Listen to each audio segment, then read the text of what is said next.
kahapon ay lumipas na. Mamaya bukas hindi natin alam ang mangyayari.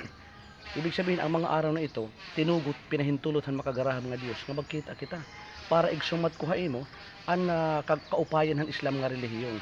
Ang Islam asyan hiniyaan hinango sa salitang salam nang ibig sabihin ay kapayapaan.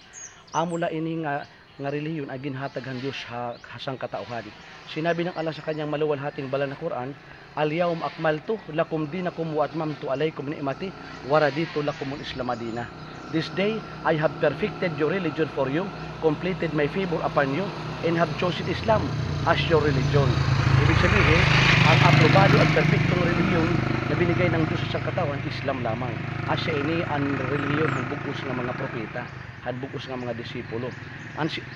Ano man yan kinikita, binabati kay ibang relihiyon, ito ay man-made, gawa-gawa lamang ng tao. Ibig sabihin, halimbawa, Rizalista, hinango sa pangalan ng si Rizal. Budismo, hinango sa pangalan ni Buddha. Kristyanismo, hinango sa pangalan ng Jesucristo. Pero sino ang nagsabi ng mga propeta o sino ang gumawa ng mga propeta ng mga relihiyon? Wala. Sapagkat sinabi ng Allah subhanahu wa ta'ala, "Wa may yabtaghi ghayra al-islami dinan falani yuqbala minhu wa huwa fil akhirati minal khasirin." Whosoever desire seek a religion, other religion than Islam, it will never be accepted of him, and in hereafter he will be one of the loser. Hinuman nga magturoy o maghibo ibang nga relihiyon labot ng Islam, labot ng Islam, siya ay kabilang sa mga talunan. Ibig sabihin, diri hiya magtatagumpay din kalibutan ngadto kabilang buhay. Kayo sa malagin hatag na relihiyon, ang kamurayaw, Islam. Uunan man natin makamtan ang kasiguraduhang kaligtasan ng ating kaluluwa. Simple lang. Kung anong ginawa ng mga propeta, gawin natin. Kung anong sinabi nila, sabihin natin. Silang lahat ay sumak, sinaniwala na walang ibang Diyos maliban sa Allah. Gindiklara nila nga la ilaha illallah, walang ibang Diyos maliban sa Allah.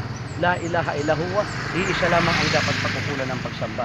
Kung imo igyayakan, tikang haim kasing-kasing, titikang imo mula sa kaibuton ng iyong puso nga ashhadu an la ilaha illallah Muhammad Rasulullah, ako'y sumasaksi na walang ibang Diyos maliban sa Allah at si Propeta Muhammad ang huling sugo ng Allah, makakaasa ka sa awat habag ng Panginoon, maninirahan tayo sa paraiso, mananatili tayo roon magpakailanman.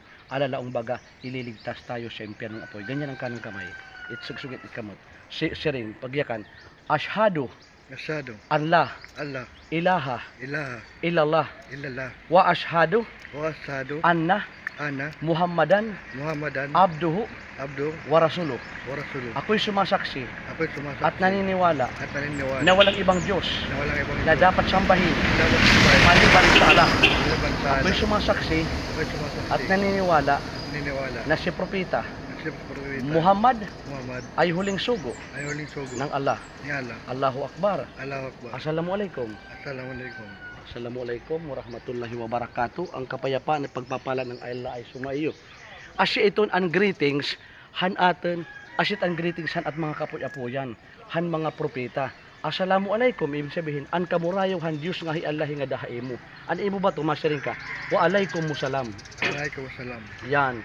Yan na naman, payo ko sa aking sarili at sa iyo, mula ngayon hanggang sa huling hibla ng ating buhay, sumunod tumalima tayo sa utos at batas ng Diyos. Ibig sabihin, pag sumikapan natin, gawin ang lahat ng uri ng marangal mabuti, at pag sumikapan natin, iwasan ang lahat ng uri ng kasamaan. Okay?